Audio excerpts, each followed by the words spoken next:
정진석은 네. 윤석열의 비서실장이라 찐윤처럼 보이지만 또 이 정진석이는 한동훈에 대해서 약간 좀 호의적인 생각을 갖고 있어서 어떻게 알았지? 요 사람을 아마 장동혁이가 공천을 안 줄 거다 이런 얘기를 계속 했었거든요.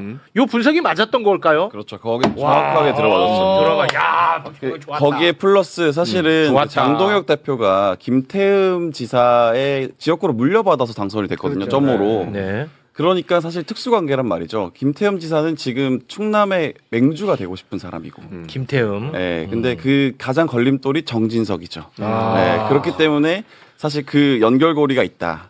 그것 때문에라도 공천을 줄 수 없었다라고 볼 수 있죠. 와. 근데 또 숨겨진 비하인드 스토리가 있어요. 뭐죠?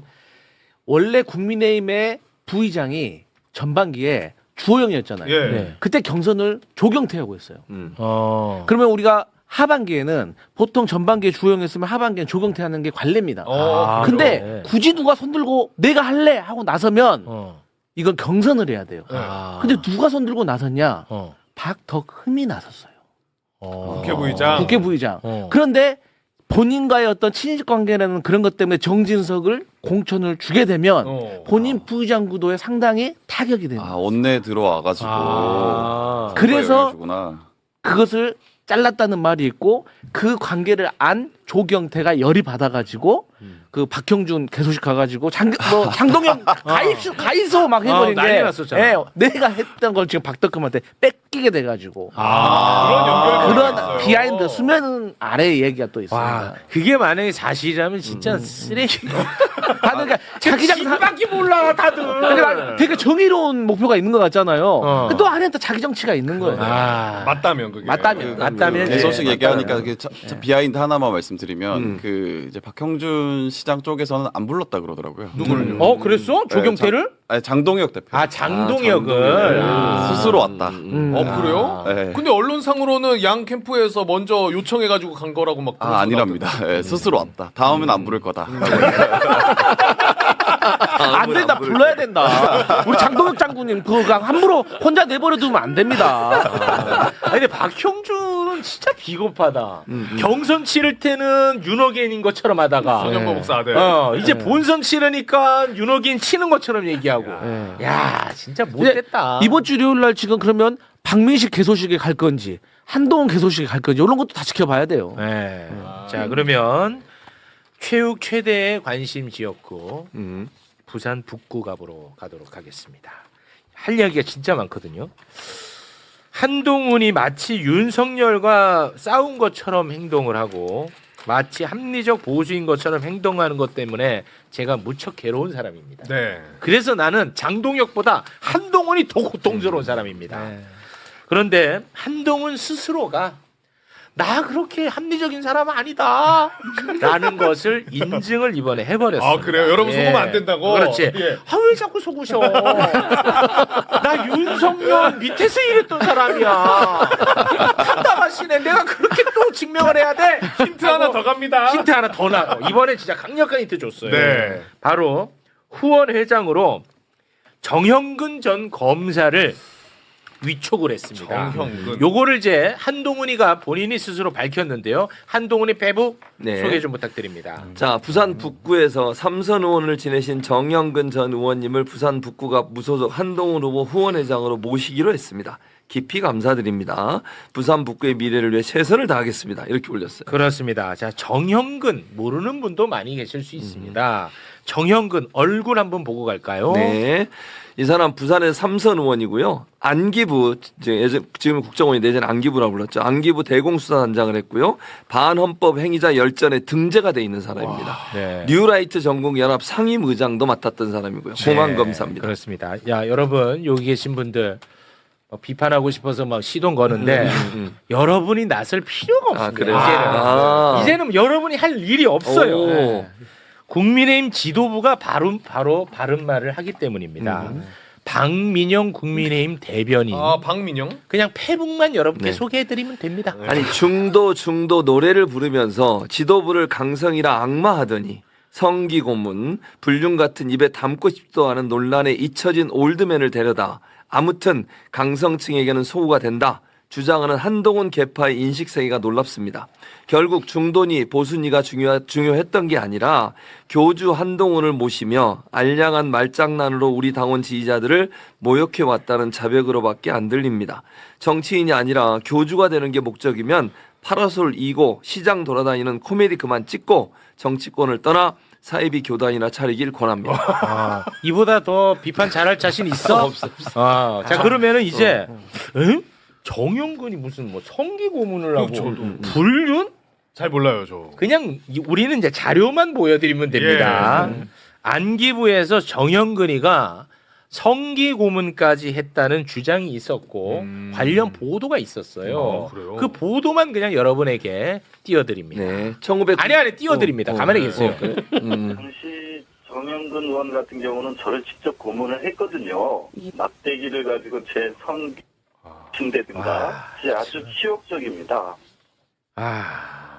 검찰이 이제 훗날 관련해서 이제 수사를 통해 정영근이가 직접 고문했다는 당시 안기부 관계자의 진술까지 확보를 했었습니다. 당시에 이제 한겨레가 관련 보도를 했는데 그 보도 사진 잠깐 올려주시면 이런 보도가 있었는데 안기부 관계자의 검찰 진술 한번 좀 소개를 해주시죠. 정영근 당시 안기부 국장이 직접 조사실로 와 수사관들을 내보낸 뒤 문을 잠근 채 혼자 서경원 의원을 조사했다. 정영근 국장이 고성을 지르는 소리가 새 나왔고 조사를 마친 뒤 들어가 보니 서경원 의원 얼굴이 피투성이가 돼 있었다.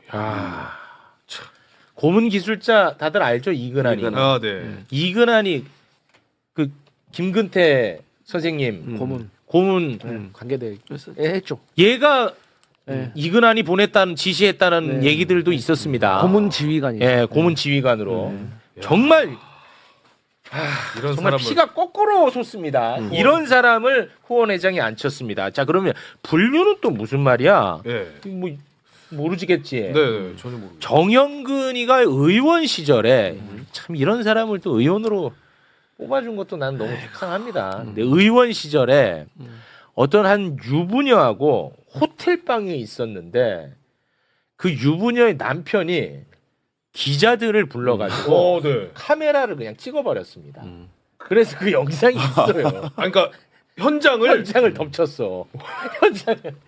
나는 그냥 보여드리는 것밖에 없어. 그때 그 장면 잠깐 보겠습니다. 이걸 찍어버렸어. 굳게 닫혀있던 방문이 열리면서 정의원과 함께 있던 여성이 먼저 방문을 열고 나왔습니다. 곧이어 한나라당 당직자라고 밝힌 남성들이 모습을 드러냅니다. 혹시 저 전화 받으신 내용 없나요? 아니 무슨 불리나 했나? 정의원이 있는 방 앞으로 건장한 남성들이 들이닥칩니다. 의원님, 같이 계셨던 분이 누구시죠? 취재 기자와 몸싸움도 벌어집니다. 그리고 정 의원은 이들의 도움을 받으며 비상구를 통해 호텔을 빠져나갔습니다. 야 레전드다 진짜. 저게 이제 일명 묵주사마 사건.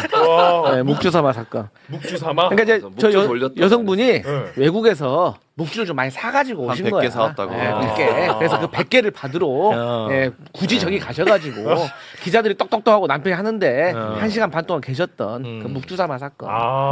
그럼 왜 저렇게까지 도망가고 빼돌리고 왜 그렇게? 왜 그래? 그러니까 이제 뭐 불편한 얘기가 있었는지 모르겠지만 뭐 여러분도 다 아실 거라고 생각을 합니다. 진짜 레전드네. 레전드죠. 이 사람을 한동훈 후보가 후원 회장으로 추대를 한 겁니다. 자 그러면 지금 민심은 어떤지 자 이런 사람 민심 좀 확인해 보죠. 민심. 네, 어제 JTBC에서 여론조사를 해서 발표를 했는데요. 그동안에 한동훈, 박민식 두 후보가 엎치락뒤치락하면서 한동훈 후보가 2위로 나오는 조사들이 또 몇 개 있었죠. 근데 이제 이번에는 박민식 후보가 국민의힘 후보로 확정이 되면서 문항이 담백해졌습니다. 그 전에 한동훈 후보를 마치 국민의힘 전 대표 뭐 이런 식으로 해서 국민의힘 후보처럼 헷갈리게 하는 조사들이 있게 되면서 한동훈 후보가 좀 격차를 벌리면서 2위까지 올라갔는데 이제 정당 소속을 밝히면서 하는 조사가 되다 보니까 오차 범위이긴 합니다만 다시 팽팽해지고 3위로 나타났습니다. 한번 볼까요? 네. 이게 이제 다자구도였고요. 1%포인트 다시 박민식 후보한테 지는 것으로 나왔고 하정우 후보는 1위로 계속 격차를 유지하면서 앞서가고 있습니다. 네. 그다음에 다음 페이지에는 야권 단일화 후보 적합도인데 여기서도 박민식 후보가 이제 국민의힘 공천을 받다 보니까 앞서가기 시작했습니다. 그리고 이제 그 다음 페이지를 보시면 이제 결국 단일화 가능성 크진 않은데 크지 않아. 예, 이제 단일화가 됐을 경우에도 보니까 단일화할 거가 별로 없더라라는 겁니다. 하정우 대 한동훈으로 단일화됐을 경우에 박민식 후보의 표가 한 절반은 한동훈한테 가는데 또 나머지 절반가량은 부동층으로 가면서 격차가 한 6%포인트가량 벌어진 채 하정우 후보가 앞서는 것으로 나왔고 네. 예, 그다음에 하정우 대 박민식 대결 구도에서도 한 5%포인트 하정우 후보가 앞서는데 역시 한동훈 후보의 그 표심이 박민식 후보한테 많이 안 가고 또 부동층으로 가거나 하정우 후보한테 가는 네. 그래서 화학적 단일화 이제 도저히 일어나기 어려운 그런 상황까지 가고 있다라는 겁니다. 그렇습니다. 자, 그래서 이 한동훈이 이제 3위 했잖아요, 여론조사. 네. 여기에 대해서도 여러분이 굳이 논평할 필요가 없어요. 그래요? 예. 여론조사 결과에 대해서 예. 또 국민의힘 최고위원 출신 장해찬 선생님이 평가를 또 기가 막히게 하셨어요. 나서기 시작하십니까? 예, 그래서 장해찬 선생님의 평가로 가름합니다. 당명을 달고 진행한 첫 번째 여론조사 결과가 나왔습니다. 무소속 한동훈의 지지율은 21%, 3자 구도에서 꼴등입니다. 저는 무소속 딱지를 달고 28.2%까지 기록했습니다. 무슨 대단한 인물인 것처럼 호들갑을 떨더니 무소속 딱지를 붙이자 장해찬보다 지지율이 안 나오고 있습니다. 한동훈은 이제 중도 포기로 마지막 자존심을 지킬지 아니면 완주에서 장해찬의 득표율 9.18%와 경쟁할지 기로에 서 있습니다. 부산 무소속 3자 구도는 저보다 잘 아는 사람이 있을 수 없습니다. 제가 지난 MBC 인터뷰에서 말한 것처럼 당명이 붙는 순간 무소속 지지율은 빠질 일만 남았습니다. 부디 한동훈이 완주해서 9.18%를 넘는지 지켜보고 싶습니다. 네. 실제로 그 지난 총선에 우리 장해찬 무소속 후보님이 실제로 28.2% 지지를 받았었거든요. 네네, 보시면은. 맞아요. 진짜 그러네. 그러다가 이제 본선에 딱 들어가니까 이제 9.18%가 나온 거예요. 그 말씀을 하신 겁니다. 그렇죠. 저건보다 소중한 건 없습니다. 장해찬 많이 울었습니다. 많이 울었어. 그 나오기 전에 많이 당당했고. 그렇습니다. 네, 결국 무소속으로 갔더니 안 되더라. 매불수를 보시나 봐요. 지난번에 계속 우리가 얘기했는데 장해찬 거기는, 선생님. 예, 한 말씀 해주시네요. 네. 한 말씀. 근데 아무튼, 선생님 한번 인사 드려야 되는데 제가. 좋아요, 선생님. 근데 그만큼 2위 싸움이 굉장히 지금 현재까지는 치열했고요. 네. 왜냐하면 여기서 지더라도 2위 하는 것과 3위 하는 건 완전히 다르잖아요. 한동훈 후보가 3위로 지면 뭐 미래가 있겠습니까? 그러니까 지금 어떻게든 2위를 하려고 최근까지 굉장히 애를 많이 썼는데 지금 상황은 장해찬 부원장님의 말씀대로 그렇게 담백하게. 아니 그 장해찬 선생님 말씀이 맞았잖아요. 근데 그러니까요. 실제로 지금 어때요? 돌아가는 국면. 아니 그러니까 지금 보면은 어떻게 저렇게 형편없는 사람이 후원회장을 하냐 그런 사람을 어떻게 찍어줄 수 있겠냐 한동훈 어떻게 찍어줄 수 있겠냐 저런 사람 영입했는데 라고 하는 것은 사실은 중앙 정치의 시선입니다. 네, 사실 지역에서는 이 정영근이라는 사람이 3선을 했거든요. 국갑에서. 네, 그렇기 때문에 이런 정서에서 부포시장에서도 정영근 때가 좋았다. 15, 16, 17대. 그러니까 96년부터 한 2008년까지. 그때가 되게 정서가. 경기가 좋았다 그러더라고요. 거기에도. 민주당 쪽에도 물어보면은 민주당 쪽에 그 지역을 잘 아는 사람들에게 물어봐도 한동훈이 지역 선거를 하고 있다. 지역 선거에서는 굉장히 최선의 카드인 것 같다라고 평가를 해요, 실제로도. 그리고 이 북갑이라는 곳의 지역적 특색을 좀 잘 알아야 되는데 앞에는 낙동강이고 뒤에는 이제 산이 있어서 약간 섬 같은 곳입니다. 그리고 여기가 뭐랄까 신혼부부들 혹은 좀 노인 가구들이 잘 사는 그러니까 이제 약간 중산층들은 다른 데로 옮겨가는 그래서 옛날부터 살았던 분들이 계속 사는 이동이 잦지 않은 곳이에요. 그러다 보니까 정영근이 먹힌다라고 보는 거죠. 그래서 이게 정영근이 계속 띄워주면 사실은 한동훈 캠프에서는 좋아합니다. 네, 그래서 오히려 이 방송을 보시고 사람들이 아니 북갑에 저렇게 형편없는 사람을 영입한 사람이 있어? 한동훈 저 안 찍어주겠네 라고 생각하지 마시고 부산 북갑에 아시는 분 있으면 연락을 해서 이걸 알려서 말씀을 전해줄 필요가 있습니다. 아니 이거는 그야말로 부산 북구 갑 시민분들을 진짜 무시하는 거야. 그렇죠. 정말 한번 보여주셔야 돼. 맞아요. 우리 부산 부산은 민주화의 도시예요. 근데 어떻게 지금 고문하는 사람을 후원회장에 앉힙니까? 부산 북구갑의 힘을 보여주셔야 됩니다. 진짜 이건 정말 따끔하게 혼내주셔야 됩니다. 정말. 우리 한동훈이 또 이제 박형관 기자와 비슷한 뉘앙스로 변명을 하고 다니는데 그 이유가 뭐냐면 아니 그렇게 이 사람 정영식을 현근을 나쁘게 생각했다면 이 사람이 어떻게 해서 삼선을 했겠냐. 그때도 이 문제 벌어졌다. 이렇게 얘기를 하거든요. 그러니까 말씀하셨던 것처럼 혼을 내줘야 된다. 혼내야 돼, 이거는. 그렇죠. 근데 사실 또 그 아래 수면 아래는 또 이 사람을 후원회장으로 한 이유가 박민식과 경선을 해서 이분이 졌거든요. 그래서 박민식 국민의힘 후보한테 상당히 악감정이 정영근이가. 네, 정영근. 그래서 이 사람을 영입한 것도 있다. 그렇게 전해지고 있습니다. 아 근데 만약에 이제 부산에서 국민의힘을 안 찍고 한동훈을 찍는 분들이 있다면은 그거는 한동훈이 본인이 주장하는 저는 계엄을 막은 사람이다. 나와 내라는 거리가 있다라고 생각하셔가지고 그러실 수 있는데 이 정영근이 보니까 내란 이후에 맞아. 윤석열 탄핵하면 안 된다. 안 된다 그러고 한동훈을 엄청 씹었어. 네, 그때 얘기한 게 그 당시에 국민의힘 한동훈 대표가 제정신으로 돌아와야 한다. 민주당에 파견된 분대장 같이 행동하기 때문에 이 모든 전국에 혼란이 일어났다. 이렇게 맞아. 얘기했던 사람이에요. 맞아. 예. 그리고 한동훈 캠프 쪽에서는 사실 이 정영근이라는 사람을 데려오고 올 때 이 논란 모르지 않았다. 우리가 알고 있었는데 도움이 되니까 데려온 거고 그리고 엄청나게 공을 들였다고 해요. 영입을 하기 위해서. 와, 이건 진짜 혼내줘야 될 것 같아. 근데 사실 그것도 제가 봤을 때는 뻥이야. 음. 왜냐하면 또 다른 친한계들의 이 비하인드 스토리 들어보면 정영근 본인이 제발로 왔다 그래요.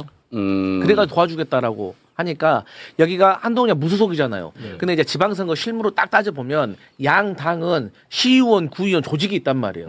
구의원 3명 나가지, 시의원 1명 나가지, 구청장 1명 나가면 일단 버스만, 아니 그 트럭 유세차만 해도 5대에다가 서울시장, 그 부산시장 차까지 하면은 6, 7대가 꽉 차거든요. 근데 한동훈은 달랑 1대거든. 그러니까 이런 세가 약하기 때문에 그것을 커버하려고 하는데 정형근이 내가 박민식을 잡아줄 수 있다. 그 악감정. 그래서 본인이 찾아왔다는 얘기도 있어요. 진짜 혼내줘야 됩니다. 네. 부산 북구갑 시민 여러분 정말 크게 혼내주시기 바랍니다. 네. 오늘 아침에 이 한동훈 후보가 김종배 시선 집중에 나와서 라디오 인터뷰하는 거를 제가 이제 직접 들었는데요.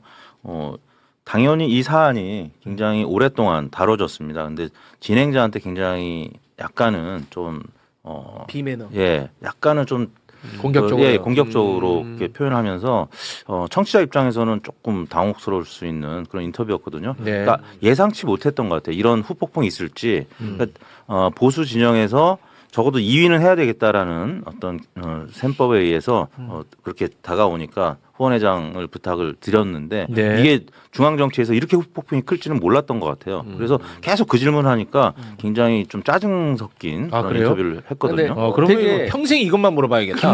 맞습니다. 그러니까 김종배 그 앵커가 얼마나 질문을 차분하게 잘해버리냐면 일단 뭐 국민의힘 지도부에 대해서 한 평가를 물어봐요. 그러니까 못한다고 할 거 아니에요. 그렇죠. 그래서 뭐 부정선거 의혹 막 이런 얘기 하잖아요. 그러니까 바로 물어봅니다. 아 부정선거 의혹이요? 근데 정영근 당신 후원회장이 부정선거 의혹 주장했던 사람인데 그러니까 바로 음매하는 거야. 할 말이 없는 거예요. 할 말 없어. 그러니까 완전히 목소리 커지고 오디오 겹치고 말꼬리 잡냐고 하고 완전히 벌성사 나왔어요. 자, 진짜 열받네 생각할수록. 그러니까요. 자, 그럼 이번에는 대구로 한번 좀 내려가 보도록 하겠습니다. 대구.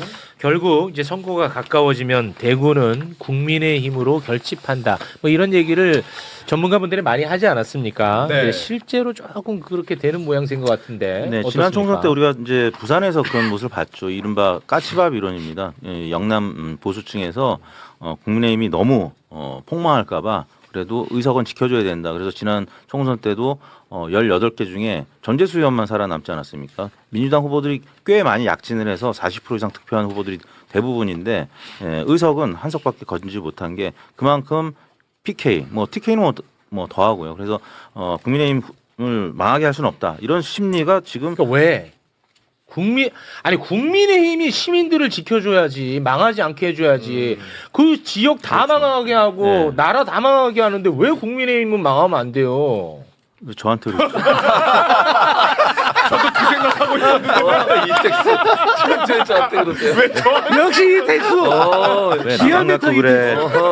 왜 나만 갖고 그래? 아니 왜 망하면 안 돼? 아무튼 오늘 여론조사 결과가 어제하고 오늘 발표가 두 개가 됐습니다. 하나는 JTBC, 하나는 여론조사 꽃인데 JTBC 여론조사 결과 7페이지를 보시면 MBC, SBS가 바로 직전에 조사를 했을 때는 김부겸 후보가 44%, 41%였다가 이번 JTBC 조사에서 40%로 조금 더 하락했고요. 반면에 추경 후보는 35, 36으로 그냥 횡보하다가 갑자기 41%로 조금 높아졌습니다.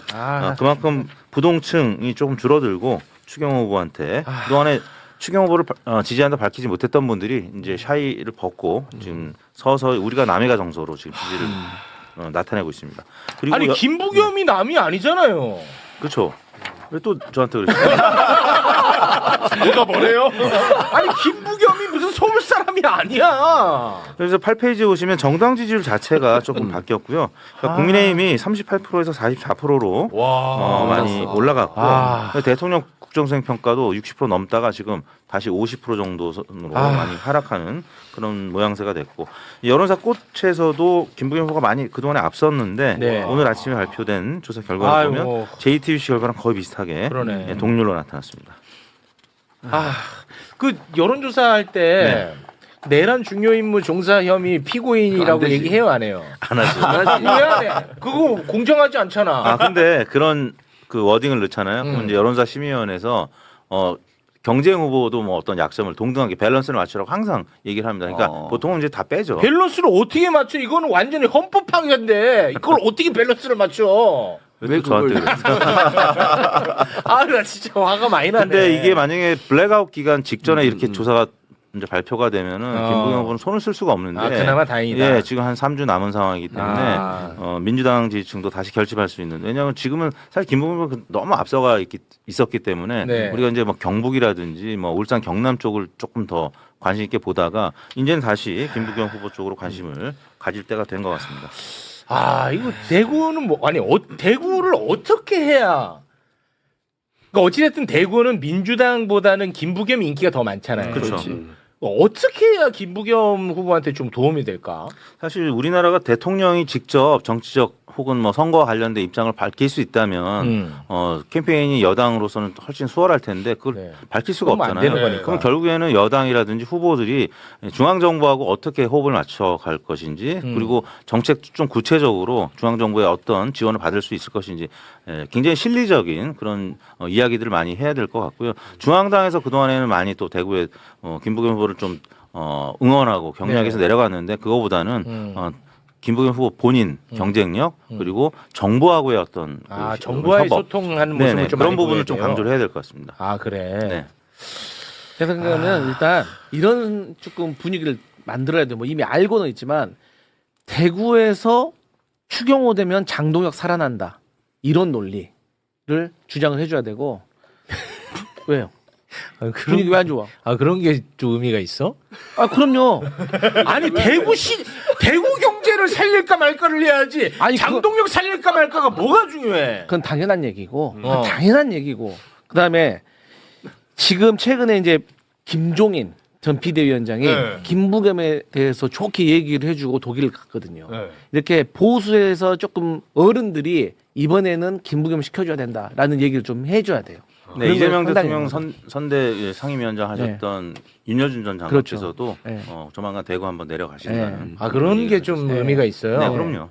그리고 그 추경호하고 같이 경선을 했던 후보 중 한 구청장 출신이 있거든요. 그 캠프에서 한 300명 정도의 국민의힘 당원들이 지지선을 했으니까. 맞아요, 이번에 조직을 좀 안에서 좀. 요거는 좀 많이 알려지면 좋을 것 같아가지고 저희도 좀 준비를 했는데 국민의힘 권리당원 300여 명이 갑자기 지지 선언을 했거든요. 김부겸 지지 선언. 김부겸 후보 지지 선언. 그렇습니다. 국민의힘 권리당원 300여 명. 자, 그거 영상으로 잠깐 준비했는데 함께 대구 시민 여러분에게 띄워드립니다.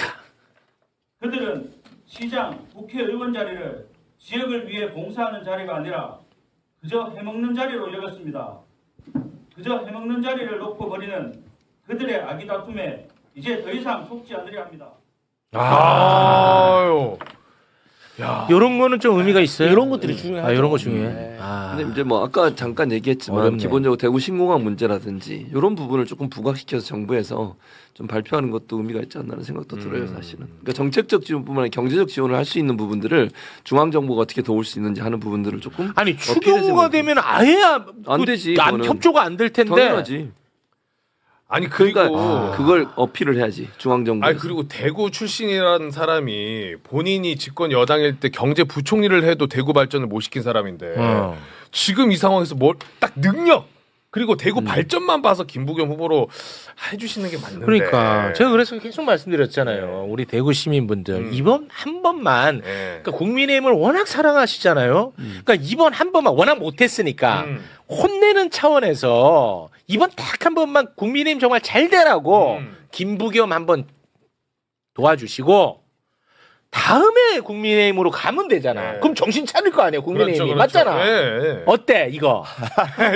맞는 얘기긴 한데 맞잖아. 사실 저도 이게 희망적인 얘기를 하면 좋은데 저희 아버지도 경북 사람이고 해서 친가가 다 경북에 있어요. 그래서 아버지는 건들지 말고. 네, 친척분들 얘기를 들어보면은 이게 아무리 얘기를 해도 먹히지가 않는 부분이 있습니다. 그러니까 그런 게 있어요? 달래서 가는 게 가장 좋은 방법인 것 같습니다. 사실 또 김부겸 흡수하는 전략으로. 그 중앙에서 좀 우리 신경 꺼달라. 우리가 열심히 잘해볼게. 현장에서? 아니 왜냐면 중앙에서 우리는 도와준다고 하는 말들이 또 이 현장에서는 다르게. 그러니까 뭐 우리는 그런 마음이 아니지만 어쩐 애들 오만하네. 혹은 또 막 댓글이나 막 이런 데서도 그래. 왜 저런 사람을 찍는 거예요. 추경호 내란다 막 그래. 하면 이게 또 어떻게 작용할지 모른다라는 사실 요청도 있어요. 그러니까 이게 중앙이라는 말이 정부를 얘기하는 게 아니고 민주당을 얘기하는 거야. 민주당 지도부가 내려나 이런 건 별로 의미가 없어요. 도리어 반감사고. 근데 중앙 정부에서 경제적으로나 아니면 정책적으로 지원할 수 있는 부분은 적극적으로 알릴 필요가 있다는 생각이 든다는 거예요. 됐다 냅둬라. 나는 모르겠다. 아니 그 내란 중요 임무 종사 혐의 피고인도 비판 못하면 뭘 어떻게 하라는 거야? 이 새끼가 뭘 왜 또 나한테 그래? 대한민국을 망가뜨리려고 했는데 그것도 비판 못해. 자 대구 시민 여러분 아닙니다요. 대구 시민 여러분, 우리 그 민주당이 아닙니다. 저분 우리 민주당 아닙니다. 저희 민주당 아닙니다. 울산 사람이요. 오해하지 마세요. 울산 사람이에요. 나는 그건 모르겠습니다. 나는. 아이고 울산이나 챙겨야겠다. 나. 자, 울산으로 가겠습니다. 예. 아우 대구는 내 문법을 모르겠네. 문법을. 자. 대표적 윤호개인이자 대한민국 방송을 완벽하게 망가뜨렸던 김태규 전 방통위 부위원장 울산 남구 갑에 출마했잖아요. 네. 사실 이 자체만으로 말이 안 되잖아. 민심이 들끓어야 돼. 민심 어떻습니까? 제발. 네. 대구에서 우리가 조금 답답한 그 가슴을 울산에서는 쓸어내릴 수가 있었는데 전태진 후보가 36.4, 김태규 후보가 29.9%, 네, 한 7%포인트 가까이. 울산 내 고향 아닙니까? 태화강의 남자 전태진. 태화강의 진짜 남자 전태진. 네. 뭔지 알지? 알죠. 태화강의 진짜 남자 전태진. 뭔 말인지 알지? 알겠어요. 전태진. 귀찮냐 임마? 야 전태진은 너무 무명이야. 이름을 알려야 될 거 아니야. 태화강의 진짜 남자 전태진. 이 귀찮아하네 벌써. 두 번 했더니 귀찮아하네. 두 번. 와. 근데 그날 전태진 변호사 후보께서 직접 나오셔가지고 내부시에 나왔죠. 네, 김태규 후보가 나온 게 고맙다라는 얘기를 하셨거든요. 네, 가기 그래서, 서니까. 네, 전선이 형성이 돼가지고 제가 볼 때는 이 지역구는 굉장히 치열하면서도 결국 뭐 옛날 윤 어게인데 그다음에 이제 전망적 투표를 할 수 있는 새로운 신진 후보의 대결 구도로 근데 공교롭게 둘 다 태자가 들어가네. 이쪽은 태화강이 아니겠지? 태화강이 버린 남자. 그런가요? 아니에요? 태화강이 규탄한 남자. 규탄한 김태규. 태화강이 규탄을 태화강이 너는 안 돼. 태화강이 규탄한 남자 김태규. 태화강의 진짜 남자 전태진. 이 삼행시의 8단 정도는 되는 것 같아요. 그렇습니까? 네, 제가 볼 때는. 고맙습니다. 네, 학원 안 다녀도 될 것 삼행시 같아요. 대가시잖아요. 예, 워낙 대가시니까. 네. 전태진 삼행시 가겠습니다. 전국적으로 뜨는 남자가 있습니다. 태화강이 낳은 남자지요. 진짜 남자. 그 이름 전태지. 아이고 잠깐만요. 아니야. 이게 원래 내가 했잖아요 지난번에. 아, 그랬어? 아 누가 쓰면 진짜 남자는 내 건데. 아 진짜 남자? 괜찮아서 그거만 땄어. 근데 어찌됐든 여기에는 그래도 조금 아직까지는 나쁘지 않은 상황이군요. 네. 근데 울산 남각 같은 경우에는 이제 울산 시장이 단일화가 아직 안 됐기 때문에 단일화가 되면은 뭐랄까요 컨벤션 효과 같이 해서 연동돼서 좀 지지율이 더 많이 나올 수 있는 상황이기 그런가요? 때문에 좀 기대해 볼 수 있습니다. 네, 그 단일화 상황은 어때요? 그 단일화 상황이 여기 대표님도 나오시긴 했는데 사실 그 진보당 진보당이랑 조국혁신당이랑 민주당이랑은 의지는 확고합니다. 이제 어떻게 방향 언제 어떻게 할지 방법 문제야. 방법 문제가 남아 있죠. 네. 한동훈 의원회장의 정영근이 됐다고 그래서 다들 막 언론도 그래. 그 정영근이야? 그 정영근을? 와. 그래서 아무리 생각해도 저건 이해가 안 되더라고요. 정영근이 누굽니까? 김유정 의원님 아시죠? 알죠. 저는 듣고도 정말 이 귀를 의심했어요. 네. 야, 어떻게 본인이 누누이 제명당하고 나가서 합리적 보수의 재건 이랬잖아요. 네. 보수의 재건을 정영근과 함께? 전 도저히 이해가 안 됐고요. 정영근을 아마 모르는 분들이 꽤 많으실 텐데. 아니 공안검사 출신에. 난 그래서 예. 그 한동훈이 장인이 진희영부잖아요. 네, 뭐 대검 공안부장 했던. 절친이다 뭐 이런 기사도 거기하고 있던데요. 뭐 이렇게 좀 저기 관계가 된 거 아닌가 싶어요. 연배도 같고요. 네. 거기하고 절친이다 뭐 이런 어디 기사도 봤는데. 그전 와이프도 떴더라고. 예, 아예 모를 수는 없겠죠. 비슷한 시기에 검사를 했고. 벌써 이 사람 쓰는 거 보면은 아는 거죠. 정영근이 누구냐면요. 공안검사 출신인데 안기부 아시죠? 전두환 때. 그 안기부의 대북국장인가? 뭐 대공수사단장인가? 대공수사단장인가? 예. 그리고 이근한 고문으로 유명하지 않습니까? 그때 이자가 또 고문을 막 했었고요. 제가 정영근 관련해서 옛날 이야기 하나 해드릴게요. 그때 정영근이 한나라당 기조실장 할 때 제가 한나라당을 출입했거든요. 두 가지 에피소드. 이제 우리가 출입처에 이렇게 가가지고 이제 주요 당직자들 만나서 취재하잖아요. 네. 정영근 방에 이렇게 딱 들어가는데 갑자기 누가 앉았다가 탁 일어나는데 모자를 훅 눌러 쓰고 이렇게 나가는 거예요. 냄새가 확 나더라고. 근데 보니까 무슨 뭐 공장하는 그런 애를 한 것 같아. 그렇게 얘기하는 것 같은데 안 물어봤지 뭐 누구냐고. 그런데 뭐라고 이렇게 질문하는데 말이 안 들려. 이렇게 앉아 있는데 왜 안 들리냐? 항상 라디오를 틀어놔요.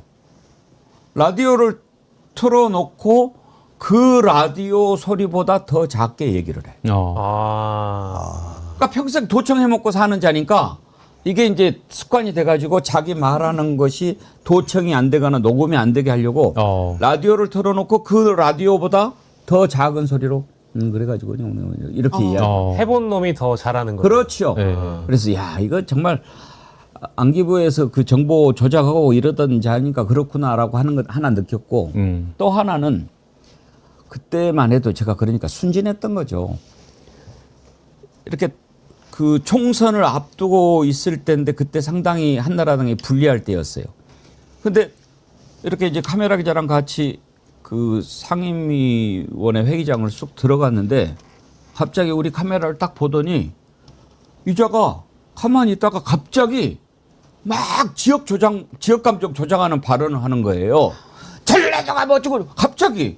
그래서 그때만 해도 너 잘 걸렸어. 지역 감정 조장하는 발언을 하는. 그래가지고 막 이렇게 찍어가지고 보도를 했는데 나중에 내가 당한 거죠. 아차한 거죠.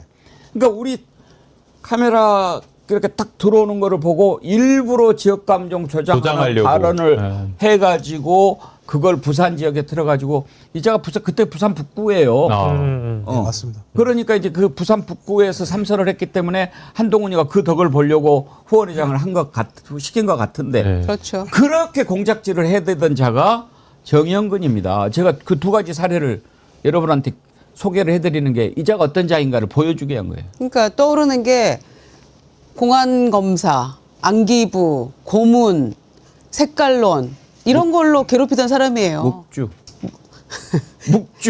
그렇죠. 묵주. 예. 그런데다가 최근에는 보니까 한번 들어가 봤더니 뉴라이트 전국연합 상임의장 이렇게 돼 있어요. 그러니까 보수 재건한다면서 공안검사의 고문 혐의에 방탄국회의 그 최고봉 아니었습니까? 그때 당시에 그렇게 피해갔던 사람이잖아요. 거기에다가 뉴라이트까지 포함해서 이 사람을 후원회장으로 하면 부산 북구갑에서 표를 얻을 수 있을 거다. 이건 정말 국민을 너무 아래로 보는 행위 아닙니까? 우리 그 점잖은 김유정 의원님 입에 안 올렸는데 묵주는 뭔 얘기인지 아세요? 예, 뭐 저도 이제 워낙에 이제 그 고문이라는 글자를 외울 때는 정형근한 이렇게 외우면 쉽다고 해가지고 정형근한 이 근한 정형근 이렇게 해가지고 뭐 어떤 분들은 근해 공식 이렇게도 표현을 하거든요. 그래서 이제 그 묵주는 뭐 한때 윤사마가 유명하던 시기에 벌어졌던 YTN 취재로 드러난 그 묵주를 건네받기 위해서 잠실 호텔에서 그제 몇 시간 머물렀던 것뿐이다. 의문의 여성과 호텔에서 발각이 됐는데 왜 같이 여자랑 있었냐 하니까 묵주를 건네받으려고 있었다라는 그녀에게 외국 다녀오는 길에 나한테 묵주를 좀 선물해달라 라고 부탁을 받은 거고 그 묵주를 전달받았을 뿐이다. 호텔방에서 의문의 여성. 묵주는 호텔방에서 받나요? 모르겠어. 받아야지 신성력이. 그래서 저 때가 한참 윤사마가 유행할 때인데 묵사마가 같이 떴어. 그래서 묵주를 차고 다녀야 된다.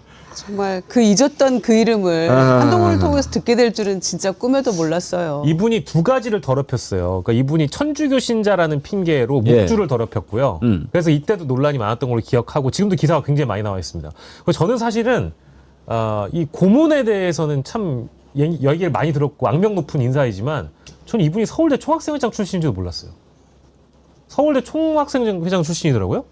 그때는 저기에서 시키는 거니까 학도국단장이겠죠. 뭐. 와 참. 아니 뭐 서울대 법대 출신들 나쁜 일 엄청 많이 했는데 뭐 총학생 회장들도 마찬가지라는 생각이 드는데 저 한동훈이 이걸 몰랐을 리가 없잖아요.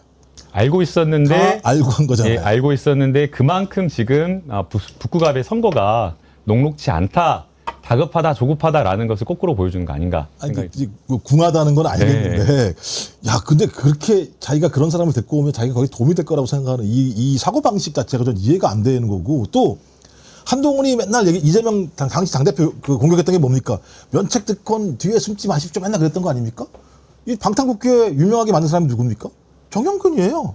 정영근. 그래서 끝내 잡혀 들어가지 않았거든요. 면책특권 뒤에 숨어가지고. 맞아요. 아니 근데 본인은 자기 입으로 그렇게 면책특권 지키라고 얘기하고 이재명 당시 당대표 공격을 했으면서 이제 와서 정영근이라는 사람을 갖다가 여기다가 자기 후원회장으로 앉히는 걸 보면 제가 볼 때는 그 본인이 무소속이 됐으니까 소위 국민의힘의 강성 지지층 같은 경우 일부라도 좀 탈탈 털어오려고 했던 거로 보이긴 합니다만 그렇게 정치해가지고 나중에 본인이 당선된다고 한들 그런 정치인을 전체 국민들이 좋아할 수 있겠습니까? 말도 안 되는 짓거리죠. 진짜. 한동훈이 뭐라고 했는지 아십니까? 오늘 아침에 문화방송에 이렇게 이야기했네요.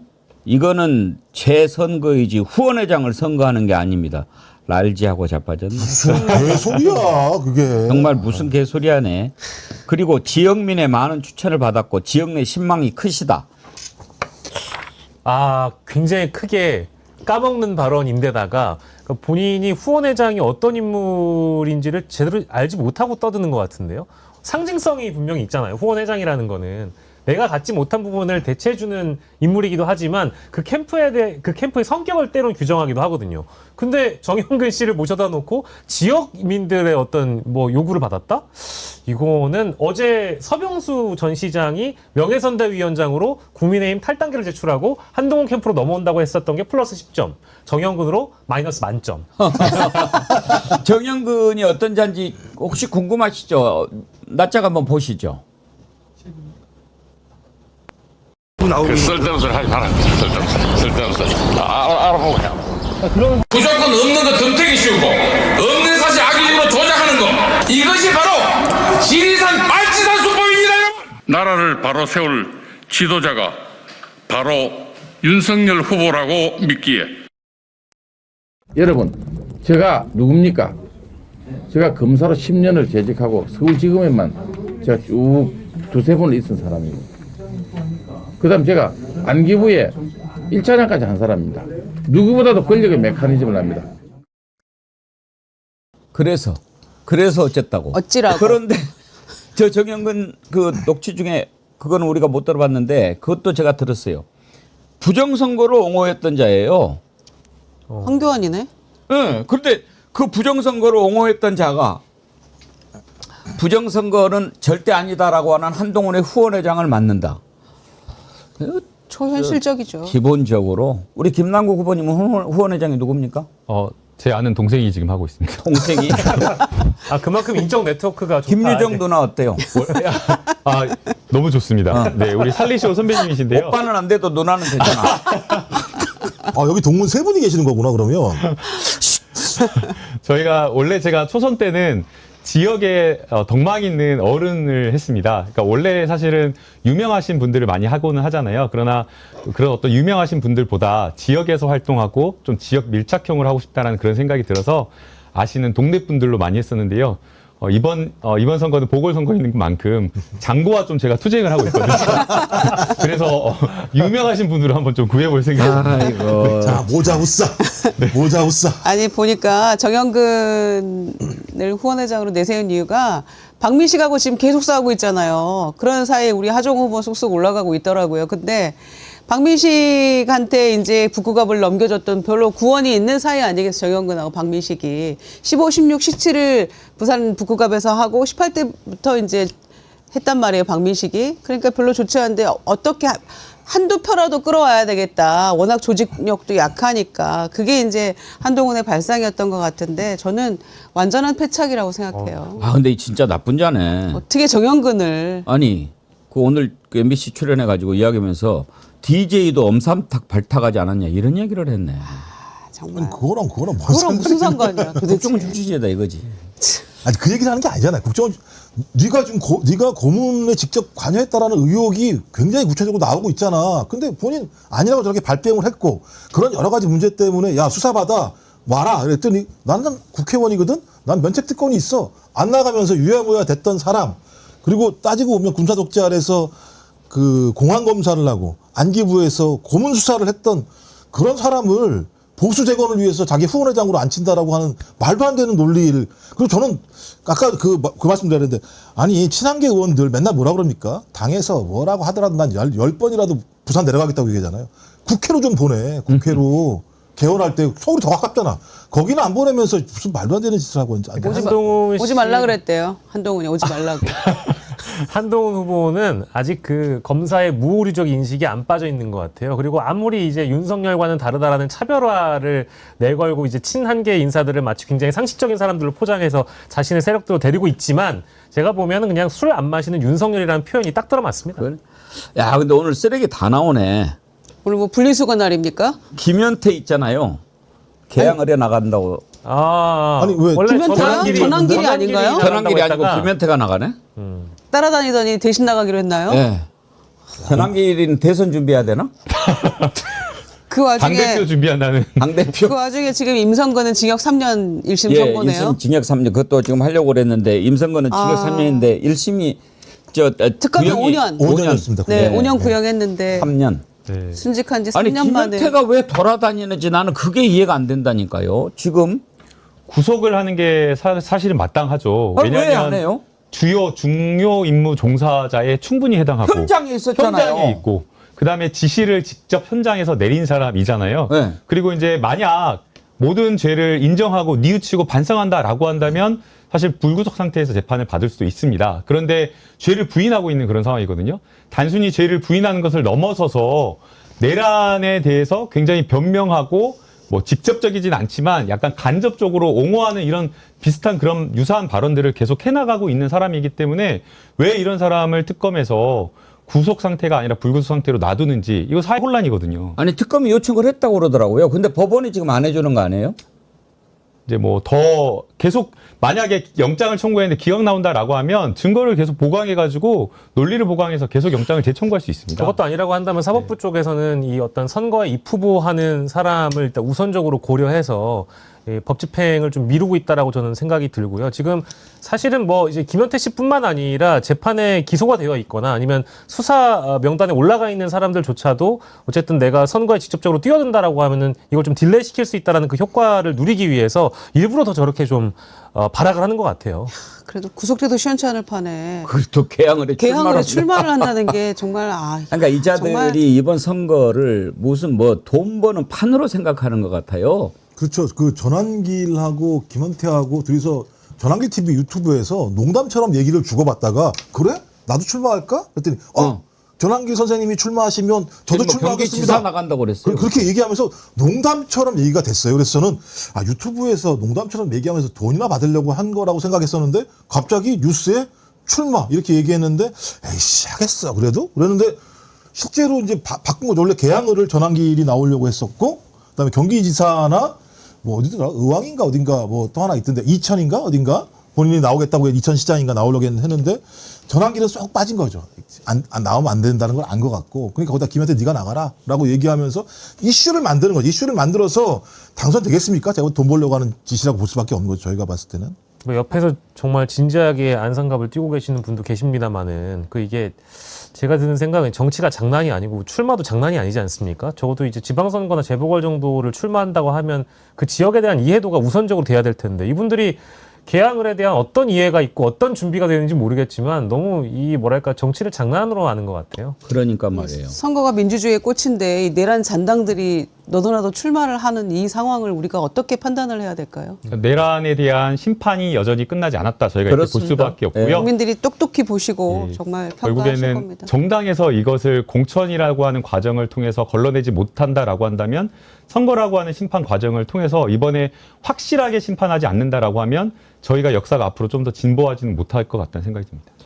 물론 여론조사 기관마다 다르긴 합니다만 어제 JTBC 여론조사 보고 조금 마음이 불편했어요. 대구시장 그 후보 김부겸 후보하고 추경호 나왔는데 추경호 후보가 오차범위 안에서 1%포인트 앞서는 걸로 조사가 됐어요. 지금까지는 쭉 김부겸 후보가 앞섰잖아요. 그랬는데 이번 JTBC 조사에서는 이제 역전이 된 게 나왔고요. 부산 북갑을 보면 하정우 후보가 37 그리고 이제 3자 대결이죠.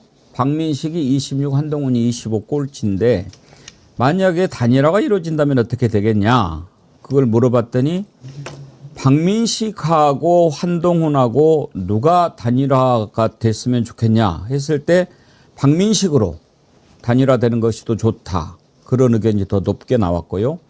그러면 박민식으로 단일화됐을 때 한동훈으로 단일화됐을 때 어떻게 될까? 이것도 물어봤어요. 그랬더니 박민식이 되면은 44대 39.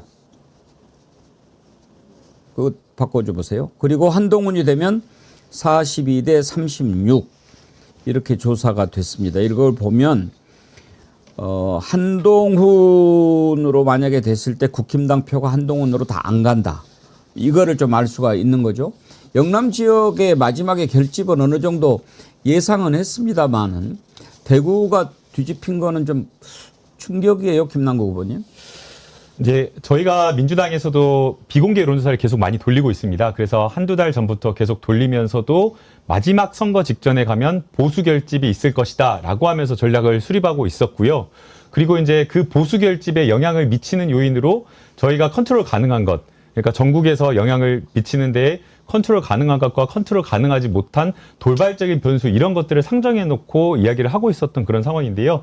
지금 이제 한 26일 정도 선거를 앞둔 상황에서 보수가 역시나 약간 결집하고 있다. 이렇게 지금 보고 있는 것으로 보입니다.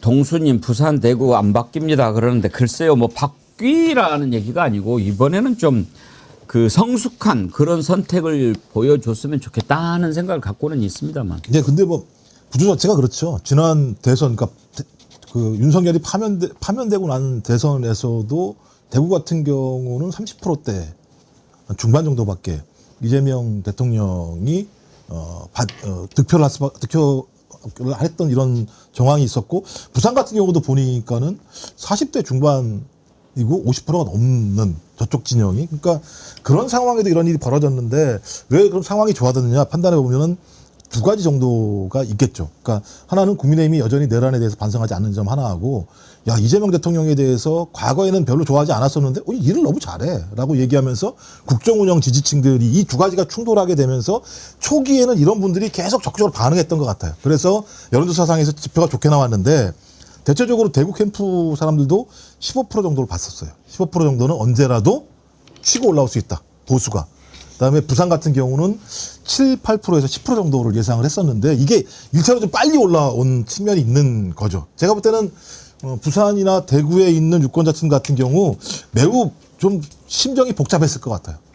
그러니까 이거 지지할 수도 없고 그렇다고 예를 들면 민주당이 되게 놔둘 수도 없고 이런 심정이었는데 이번 기회에 1차 결집을 한 거라는 생각이 들어서 오히려 제가 볼 때는 민주당한테는 나쁘지 않다. 미리 좀 맞을 필요가 있었다 생각이 들거든요. 지난 부산 선거 같은 경우도 거의 3, 4일 사이에 확 뒤집히면서 전재수 후보 한 명밖에 안 된 상황이어서 아마 이렇게 1차 결집이 되고 앞으로 한 20일 정도는 계속 왔다 갔다 반등을 갖다 서로 할 거라 생각이 들고요.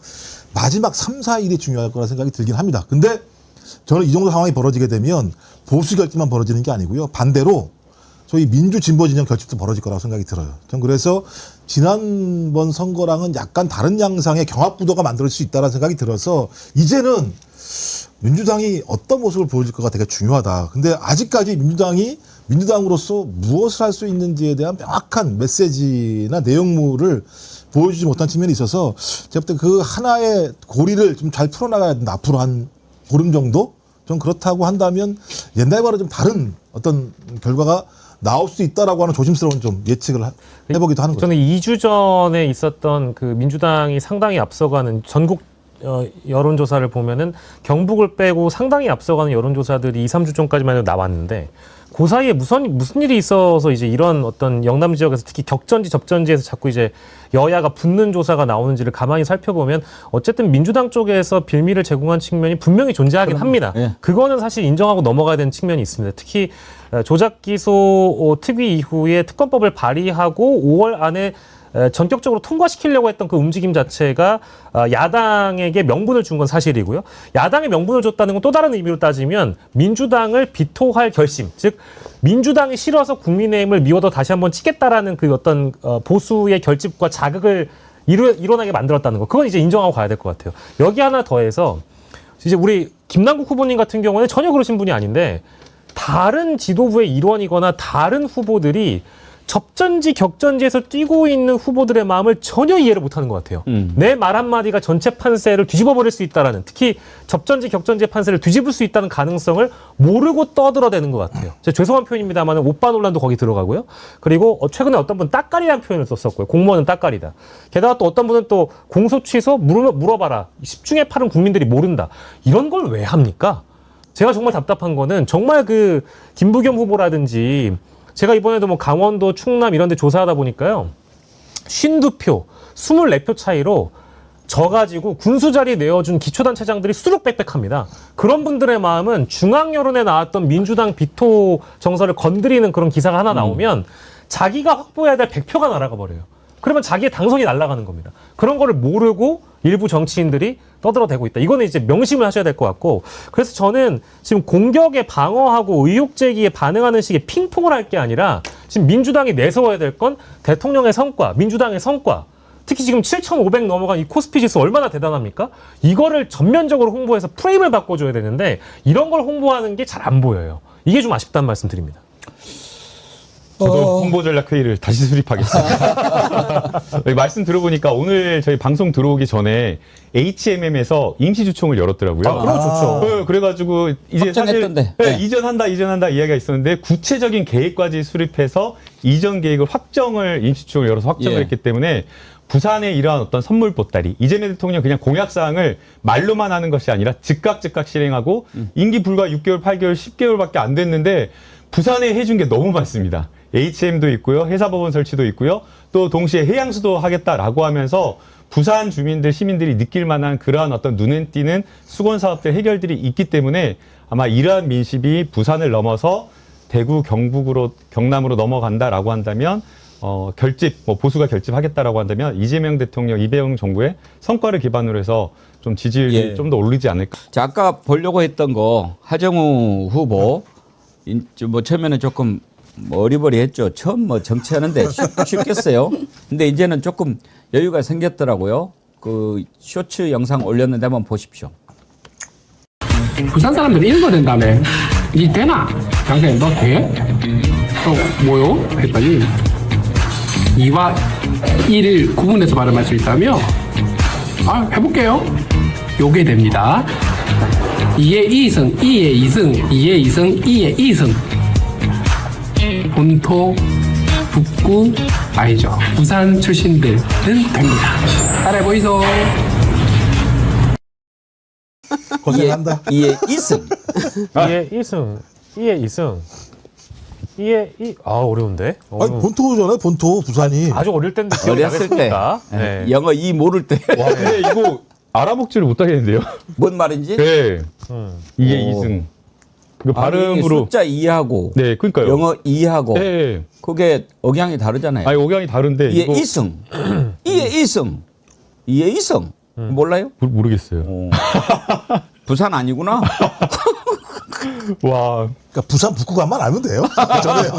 저희가 투표할 수 있는 투표권이 없기 때문에. 근데 이제 저렇게 그 올리고 좀 여유를 찾았다는 게 조금 나아 보입니다.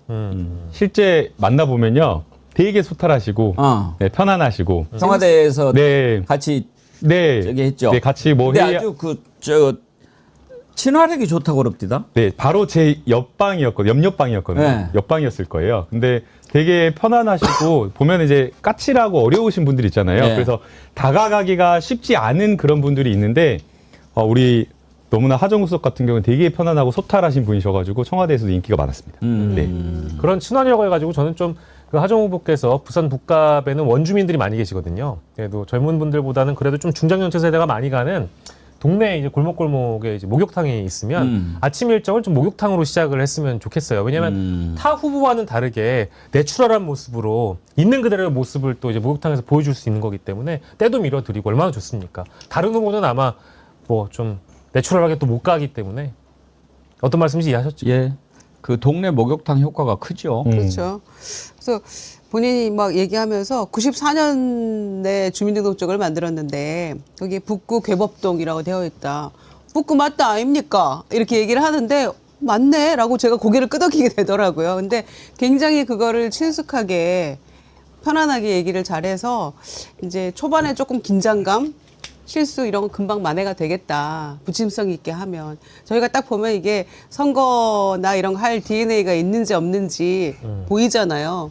근데 잘할 것 같아요. 근데 최고의 장점은 착해 보여요. 여기 생긴 게. 그래요. 이게 되게 중요하거든요. 맞아. 그러니까 저 사람은 사악하게 정치할 것 같지 않다라는 느낌이 딱 깔려 있으면 이 전달력이 되게 좋아지는 거니까 그래서 야 부모님한테 감사해야겠다 이런 생각을.